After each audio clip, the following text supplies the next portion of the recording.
Hi hello welcome to triangle media. నేను మీరాని.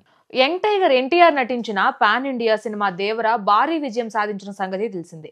సినిమాకి divide talk వచ్చినప్పటికీ బాక్సాఫీస్ వద్ద వసూళ్లు ఏమాత్రం తగ్గలేదు. ఆర్ఆర్ఆర్ తర్వాత తారక్ నుంచి రిలీజ్ అయిన సినిమా కావడంతో ప్రేక్షకులు కూడా బ్రహ్మరథం పట్టారు. దీంతో దేవర 2 కోసం మరింత సమయం తీసుకుని ది బెస్ట్ ప్రొడక్ట్ ఇవ్వాలని రెడీ అవుతున్నారు. అయితే దేవర ఇప్పుడు జపాన్లోనూ రిలీజ్ అవుతుంది.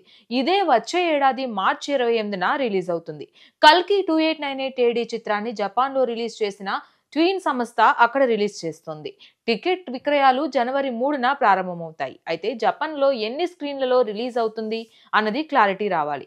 ఇంతవరకు ఆ అప్డేట్ రాలేదు. జపాన్లో ఎన్టీఆర్ క్రేజ్ గురించి చెప్పాల్సిన పని లేదు. ఆర్ఆర్ఆర్తో అక్కడ భారీ అభిమానులను సంపాదించాడు. ఆ విషయంలో రామ్ చరణ్ కంటే మరింత మెరుగ్గా ఉన్నాడు తారక్. భీమ్ పాత్రకు అక్కడ ప్రేక్షకులు ఫిదా అవడంతోనే తారక్కి ఆ స్థాయిలో ఫాలోయింగ్ ఏర్పడింది. అమెరికాలో పాల్గొన్న ఓ ఈవెంట్లో తారక్ ని చూడడం కోసం ఏకంగా జపాన్ నుంచే అభిమానులు అమెరికాకు వెళ్లిన సంగతి తెలిసిందే. ఈ వీడియో సోషల్ మీడియాలో వైరల్ అయింది. సదరు అభిమానికి తారక్ సెల్ఫీలు కూడా ఇచ్చి పంపించారు. అలా తారక్ జపాన్ ఫాలోయింగ్ బయటపడిందనే చెప్పాలి. ఆర్ఆర్ఆర్ రిలీజ్ సమయంలో తారక్ జపాన్ వెళ్లి ప్రమోట్ చేసిన సంగతి తెలిసిందే. మరి దేవర ప్రచారం కోసం జపాన్ వెళ్తారా లేదా అన్నది వేచి చూడాలి. ప్రభాస్, రజనీకాంత్ లాంటి సూపర్ స్టార్లకు జపాన్లో మంచి ఫాలోయింగ్ ఉన్న సంగతి తెలిసిందే.